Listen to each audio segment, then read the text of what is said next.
राम प्रहरी आज एका वेगळ्याच गोष्टीवर काव्य आहे. कोकणात एक बायंगीभूत आणण्याची प्रथा आहे आणि त्याचा सर्वसाधारण म्हणजे असेल इतरही काही त्याला वेगवेगळं म्हणत असतील.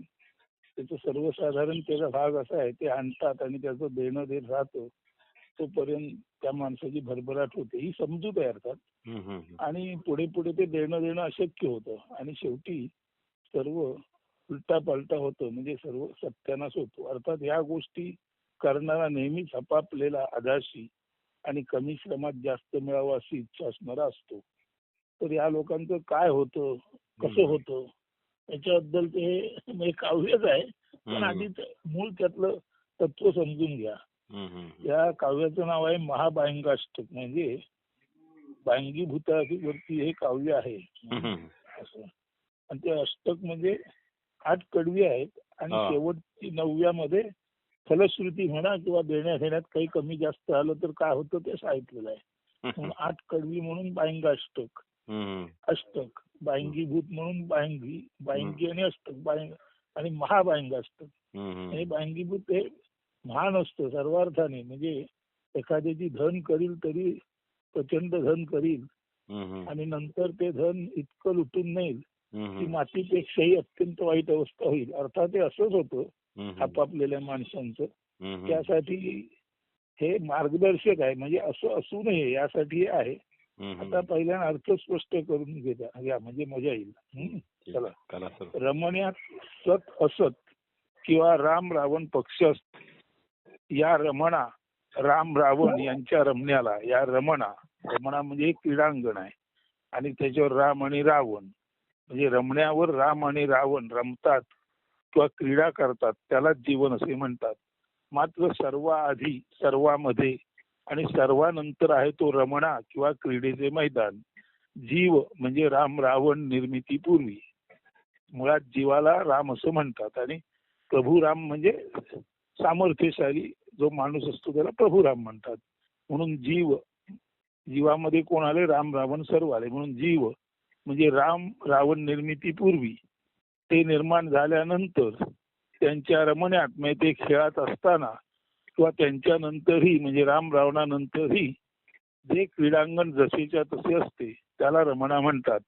म्हणून रमणा किंवा क्रीडांगण आहे स्वयंजात किंवा खरे तर अयोनिज, ज्याची निर्मिती इतर कशापासून न होता तो स्वतः असलेपणी कायमचा आहेच आहे. म्हणजे प्रथम निर्गुण निराकार ब्रह्म आहे आणि नंतर त्याच्यात सगुण साकार जग जन्माला आलं. ज्या जगात राम रावण असे वेगवेगळे वृत्ती प्रवृत्तीचे लोक आहेत, तर रमणा म्हणजे निर्गुण निराकार ब्रह्म. किंवा खेळाडू मैदानात येण्यापूर्वी खेळाडू अस्तित्वात असावे लागतात, ते मैदान. किंवा चित्र दाखवण्यापूर्वी पडदा असावा लागतो, तो पडदा. म्हणून चित्रपट, रमणा म्हणजे क्रीडांगण हे आधी आहे आणि खेळगडी नंतर आलेले आहेत आणि पडदा आहे म्हणूनच त्याच्यानंतर पात्र वर उमटलेली आहेत. म्हणून हा जो पडदा आहे ते असीपद आहे, तो पाया आहे, ते ब्रह्म आहे. म्हणूनच रमणा याचा खरा अर्थ मूळ निर्गुण निराकार ब्रह्म. जिथे तुम्हा आम्हाला खेळायला त्या ब्रह्मानेच सुविधा उपलब्ध करून दिलेली आहे. म्हणून इथे असं म्हटलेलं आहे, सर्व जीव निर्मितीपूर्वी, ते निर्माण झाल्यानंतर, त्यांच्या रमण्यात किंवा क्रीडेत किंवा ते गेल्यानंतरही पश्चातही क्रीडांगण जसेच्या तसे असते. म्हणून हा रमणा किंवा क्रीडांगण आहे स्वयंजात, स्वतः जन्मलेले किंवा खरे तर अयोनिज, म्हणजे कुठल्याच योनीतून त्याची निर्मिती झाली नाही, ते स्वयंभूत आहे. ज्याची निर्मिती इतर कशापासून न होता तो स्वतः आपलेपणी कायमचा आहेच आहे. अशाच गोष्टीला रमणा किंवा ब्रह्म म्हणतात. खरे तर रमणा अजन्मा आणि अमरण आहे. तो खेळात असल्याचे दिसले तरी वास्तवात तसे नसते. चित्रे पटावर दिसली तरी चित्रे येतात जातात. पट कैवल्याने म्हणजे ओनली टू बी असतो मात्र. म्हणजे पट नेहमीच स्वच्छ असतो, त्याच्यावर चित्र आली की तो रंगीबिरंगी दिसतो, चित्र गेली की पडदा जसा स्वच्छ राहतो. तसेच आहे हा रमणा किंवा क्रीडागृह अलिप्ततेने साक्षीत्वात केवळ स्वरूपी असतो. खरे तर रमणा म्हणजे क्रीडास्थान हे आदिबीज आदी तत्व आहे, पण नाही त्याला न मानता इतरच काही भलते सलते मूळ मानून त्याला मानणारे पूजणारे असत धर्मीय रावणी या जीवनाच्या क्रीडेत रमताना दिसतात. म्हणजे हे ब्रह्ममूळ आहे, परंतु त्याला न मानता भलतंच काहीतरी वेडखुळं मानायचं आणि असत धर्मीय जे लोक असतात ते अशा वेड्याखुळ्या दैवतांच्या पूजेत रममाण होतात आणि शेवटी फसतात. म्हणून म्हटलेलं आहे पण पण नाही, त्याला न मानता पण नाही. म्हणजे रमणा हे मूळ आहे, ब्रह्म हे मूळ आहे, पण नाही त्या रमण्याला ब्रह्माला न मानता इतरच काही भलते सलते मूळ मानून त्याला मानणारे पूजणारे असत धर्मीयही म्हणजे रावणासारखे दुर्जन लोकही या जीवनाच्या क्रीडेत रमताना दिसतात. त्या रावणांचेच हे दर्शन आहे. राम रावण दोन्ही कळल्याशिवाय, ज्ञात सर्वार्थाने सर्वस्वी जाणल्याशिवाय अज्ञाताकडे कैवल्याकडे रमण्याकडे जाणे केवळ अशक्य आहे. बिनशर्त मुक्तीसाठी मुक्ती कशापासून व कोणापासून हे नीट तपासावे, अभ्यासावे, समजून व उमजून घ्यावे लागते. यालाच बोध, प्रबोध, आत्मबोध, परमात्मबोध, कैवल्य प्राप्ती असे पुढच्या टप्प्यांवर म्हणतात. अंतिम अशी पदी सर्व गुण, सर्व आकार, सर्व भाव यापासून मोकळीक विना अट सुटका असते. ते तर कैवल्य निधान म्हणजे केवळ असणेपणाचा तो अमोप साठाच असतो. परमधाम असते. जेथे पोचल्यावर पाठी येणे, निवर्तणे, आगम निर्गम सारे सारे पूर्णता लोप पावते. तर काही मूर्ख माणसे जी अप्पलपोटी षड्रिपुनी ग्रस्त असतात आणि कमीत कमी श्रमात, खरे तर न श्रमताही म्हणजे अजिबात श्रम न घेताही सर्व लौकिक उपभोगांसाठी आसुसलेली असतात, अशांचे वर्तन या काव्य रचनेत प्रतीत झाले आहे. त्यांचे दृष्टीने प्रथम देव किंवा देवता श्री गणेश नसते. श्री गणेश त्यांना वंद्य नसतो, तर काही वेडगळ विपरीत म्हणावे असेच त्यांना सर्वाधिक नमनीय, स्तवनीय, वंदनीय वाटत असते. त्या वेडगळ देवास म्हणजे हा जो देव सज्जनांना पटणार नाही, सज्जनांना भावणार नाही, अशा वेडगळ देवास ही वेडी माणसे ते आधिभूत किंवा सर्व आधीची देवता मानतात. सर्व भूत, सर्व प्राणी मात्रांच्या आधीचं भूत म्हणजे आधिभूत. तर अशा या वेडगळ देवास ते आधिभूत किंवा सर्व आधीची देवता मानतात. ते सर्व आणि त्यांच्या दृष्टीने हे आधिभूत आहे ते सर्वांच्या आधी जन्मलेले आणि सर्व असताना असलेले आणि सर्व काही नष्ट झाल्यावरही उरणारे असेच असते. म्हणजे ब्रह्माऐवजी जय ब्रह्म सर्व आधी असतं, सर्व असतानाही असतं आणि सर्व गेल्यानंतरही असतं, असं जे ब्रह्म आहे त्याच्या सुद्धा आधी काहीतरी एक वेडगळ गोष्ट होती. त्या भूताला आधिभूत म्हणजे सर्वांच्या आधी जन्माला भूत असं हे लोक मानतात आणि त्यालाच ते आपला खराखुरा देव समजतात. ते हे आधिभूत कधी नष्ट होणारे असते. ते हे जे आधिभूत आहे ते कधी नष्ट न होणारे असते. अशा त्याला आपले घरी प्रतिष्ठापित करून पूजले की त्यांची समजूत असते. आपली कष्ट दशा दारिद्र्य संपणार. दरिद्री नारायण लक्ष्मी नारायण होतो, गण्याचा गणपती होतो. याच्या भक्तिपूर्वक पूजन अर्चनाने अशी समजूत असते या साऱ्यांची. म्हणजे या आधिभूताची हे जे काय वेडगळ दैवत आहे त्याची समजूत केली की दरिद्री नारायण लक्ष्मी नारायण होतो, गण्या असतो तो गणपती होतो. म्हणजे यक कष्टित असतो तो सर्व प्रतिष्ठित होतो, अशी यांची धारणा असते. आणि हे असे आळशी हावरे लोक, विनाश्रम काही मिळवू इच्छिणारे लोक भक्तिपूर्वक या आधिभूताची पूजा अर्चा करतात. असाच एक कोणी उपाख्य नाना म्हणजे टोपणनाव नाना असलेला असाच एक कोणी उपाख्य नाना असतो. खरे तर तो अनंत लटपटी खटपटी करणारा असतो.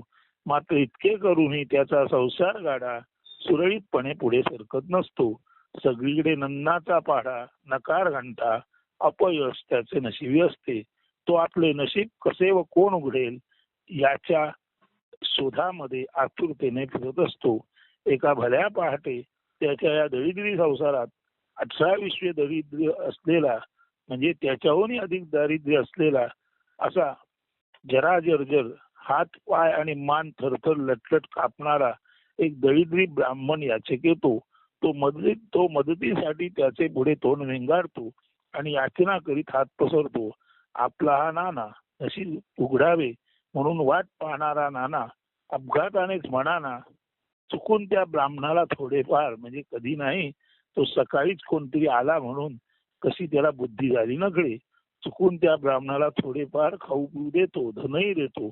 नानाला त्याची अतीव दया येते. खरे तर एकादशीच्या दारी शिवरात्र जाते, तसं त्या नानाच्या घरी हा शिवरात्र रूपात गेलेला दरिद्री ब्राह्मण असतो. म्हणजे महादरिद्र्याकडे दरिद्री गेला अशी ती अवस्था असते. पण कसं काय नकळे, नाना त्याला काहीतरी देतो आणि नानाने त्याच्यावर केलेल्या उपकाराची परतफेड हा ब्राह्मण न चुकता करतो. तो आपले जवळ असलेले आद्यभूत म्हणजे आधीपासून असणारे, कायम असणारे आणि कधीही नष्ट न होणारे ते आद्यभूत, ज्याला कोकणात बायंगी म्हणतात, नानाच्या घरी नानाच्या होकारानंतर बसवतो. त्याचा पूजापाठ नानाला नीट समजावून देतो. तसेच तो नानाला या आधिभूताला वरचेवर अवसे पौर्णिमेला काय काय देणे द्यायचे ते समजावून सांगतो. जर हे सर्व सोपस्कार नानाने नियमित आणि नीट पार पाडले तर नाना अखंड धनलक्ष्मी असलेला धनपत होईल असे सांगून तो निघून जातो. आता इथला कौसातला मजकूर नीट समजून घ्या. खरे तर हे असते बायंगीभूत, जे त्याला पूजणाऱ्या, त्याचे देणे नियमित देणाऱ्या कोणालाही पावते, छप्पर फाडके देते. हे भूत छप्पर फाडके देते म्हणजे असं वेडगळपणे, भोळसटपणे, मूर्खतेने समजले व मानले जाते. मात्र पुढे पुढे या भूताच्या अपेक्षा देणी वाढत जातात. त्यांची पूर्तता करताना नाकीनऊ येतात. अखेरीस ते ज्याचे जवळ असते त्याचा देणी भागवता भागवताना सर्वनाश होतो. तसेच झाले होते या याचक ब्राह्मणाचे. ते ज्याचे जवळ असते त्याचे जवळून दुसऱ्याचे होकाराने, दुसऱ्याजवळ जोपर्यंत त्याचे सन्मानाने हस्तांतरण होत नाही तोपर्यंत पहिल्याची सुटका नसते. या ब्राह्मणाने नानाचे उपकार फेडण्याच्या मिशेने आपला या बायंगीपासून पिच्छा सोडवून घेतलेला असतो. ही गोम नानाच्या लक्षात येत नाही. आंधळ्या स्वार्थाला विधिनिषेध विवेक नसतो हे खरेच. बायंगीभूत आता नानाच्या घरी बसले झाले. आता नानाचे काढला, त्याची बरकत सुरू झाली. त्याने हॉटेल काढले. हॉटेलचे त्याचे अगदी गौण कमी प्रतीचे असलेले खाद्यपदार्थही लोक रांगा लावून वाट बघून तेथे हॉटेलात बसून खाऊ लागले. काही तर ते पदार्थ बांधून पार्सल म्हणून कौतुकाने घरी नेऊ लागले. नाना देईल ते पदार्थ आणि घेईल ते पैसे. नाना जसा पदार्थ देईल आणि जो देईल तो उत्तमच पदार्थ असं समजून नाना देईल ते पदार्थ आणि तो घेईल ते पैसे. त्याचे कप पदार्थही सोन्याच्या मोलाने विकले जात. कचऱ्याचाही पैसा काहीतरी निर्मूल करावा तसे नाना करू लागला. त्याचा व त्याच्या नियमित गिरायकांचाही विवेक नष्ट झाला. सारे जांभळे पण मातीला मोती मोल आले. आता नानाची जी माती होती त्या मातीला मोती मोल आले. त्याचा कुठलाही फडतूस पदार्थही या बायंगी कृपेने महागात महाग विकला जायला लागला. लोक त्याच्या कदान्नाला सुद्धा अत्यंत उत्तम अन्न समजून ते घरी न्यायला लागले. म्हणून सारे जाणले पण मातीला मोती मोल आले. कचऱ्याला सोन्याचा भाव मिळाला. एका रात्रीत नाना शेठ झाला. काही जण तर म्हणू लागले अगदी उघड उघडी ही सारी बायंगीची करामत आहे. तर ही या काव्यातली प्रथम 8 कडवी तर या काव्यातील ही प्रथम 8 कडवी म्हणजे बायंगाष्टक आहे. याचे जो स्मरण करील, बायंगीची पूजा जो नित्यनेमाने करील, त्याचे देणे जो नियमितपणे देईल त्याला कधीच काही कमी पडत नाही. वास्तवात हा असतचा म्हणजे रावणाचा वेडेपणा आहे. मात्र येथे एक इशाराही 9व्या कडव्यात देण्यात आला आहे. त्या देण्या घेण्यात कधी काही उणे आले, चूक झाली तर माफ नाही. अखंड नरक यातना चक्रात फिरत राहण्याशिवाय पर्याय नाही. हा इशारा अत्यंत महत्वाचा आहे. वाम मार्ग आचरणाने एक तर श्रीमंती येत नाही. चुकून आलीच बायंगी सारख्या वेडगळ समजुतीतून अपघाताने पैसा काय मिळाला तरीही तो ज्याच्याकडे येतो त्याचा भीषण शेवट ठरलेला असतो. इव्हिल अर्न इव्हिल स्पेंड म्हणजे वाम मार्गाचे संचित वाम मार्गाने नष्ट होते, खर्च होते. तर हे असत दर्शन किंवा रावण लीला समजा आणि त्यापासून विरुद्ध दिशेला जा. राममार्ग चोखाळा असतो. तर राममार्ग चोखाळण्याआधी या बायंगाष्टकातली पहिली 8 कडवी म्हणजे त्या बायंगीची स्तुती करणारी, आणि शेवटचं 9वं कडवं म्हणजे खरं तर यावर अजिबात विश्वास ठेवू नका, याच्या दिशेने जाऊ नका, रावणाच्या दिशेने जाऊ नका, राम मार्ग धरा असं सांगणार हे महाबायंगाष्टक आहे. आता बघा गमतीदार आहे. हा सुरू करतो. देव गणेश जो आद्य, त्याहूनही कुणा जो अधिक वंद्य, तया करावे नमन, नित्य करावे त्याचे स्तवन, त्यासी म्हणती आदिभूत, सर्वा आधी जे जन्मले, सर्वा संपवूनही जे उरले, तरी स्वये कधी संपेची ना, त्यासी घरी प्रतिष्ठापिता, सर्व संपे कष्टदशा, दरिद्री होई लक्ष्मीपती, गण्या बने गणपती, कोणी एक तैसा नाना, तरी करी लटपटी नाना, तरी सारी कडे नन्ना, संसार गाडा पुढे जाता जाईना,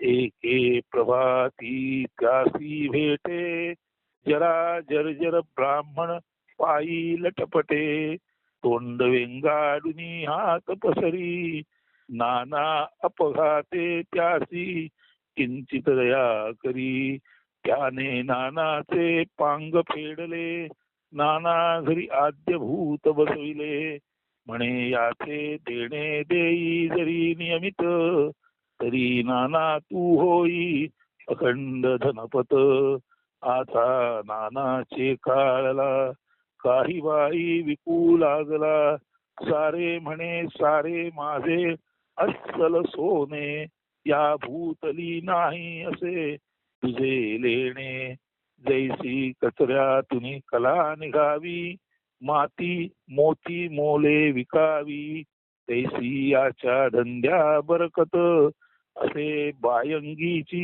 हीच करामत. तर हे बायंगी भूताची 8 कडवी म्हणजे बायंगाष्टक झालं. पण हे खरं नवं सांगणार इशारा वजा 9वं कडवं समजून घ्या. हे महाबायंगी अष्टक जो जो सदा म्हणे, त्यासी नाही पडत कदा काही उणे, मात्र कधी काळी काही होता, देण्या घेण्यात उणे, तेव्हा उरेल सारेच नरकात चिरंतन फिरणे. हे बायंगीचं सर्व कोड कौतुक करता करता जर कधी देण्या घेण्यात काही कमी जास्त झालं तर मात्र नरकात चिरंतन फिरावं लागतं. सारांश वाम मार्गाने रावण मार्गाने कोणी जाऊ नये, राम मार्ग हा धोपट मार्ग, तर धोपट मार्गात सोडू नये असे हे सांगणारं निरूपण आहे. एका वेगळ्या पद्धतीने मांडलेलं आहे.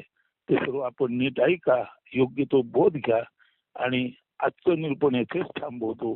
शुभ दिन, सुप्रभात असतु.